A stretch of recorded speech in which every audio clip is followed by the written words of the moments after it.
Hi, I'm Chase Thompson-Baugh with SimplyMac.com. We're a Utah-based company with 8 stores in Utah, Idaho, and Wyoming. Today I'm going to show you some quick tips about using the iPad, and I know you're going to love them. Now I'm going to show you how you can change the DNS on your iPad for Netflix and other applications. DNS is short for Domain Name Service. So basically, when you type in, say, apple.com in your web browser, well, apple.com exists on a server somewhere, and that server's real name might be 24.something.something.something.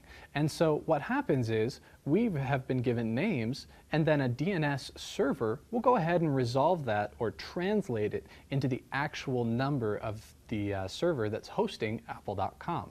So when you're watching web video, if things are going a little bit slow, it may be due to the DNS service that you're using. Perhaps it's just going a little bit slow when it's trying to translate names into addresses. So we can change that pretty easily by going here to Settings.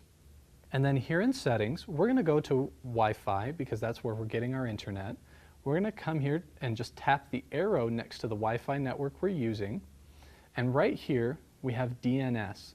If I just tap right there, I can go ahead and change this DNS record to something else that I'd like to use. Now, typically you don't want to do this because the DNS is actually being provided by your internet provider. So it's okay to leave it as is. It's probably not going to give you too much of a speed boost to change it. But if you'd like to change it, you can, but you need to know where to point it. You can point it to Google if you would like to just test. So that's 8.8.8.8, and then finally an 8. So that will point my DNS to Google, and I can go ahead and try running my Netflix or my other apps, because DNS, again, is changing your internet scheme. So if I am having slow internet, I can try changing my DNS, and maybe that will speed it up.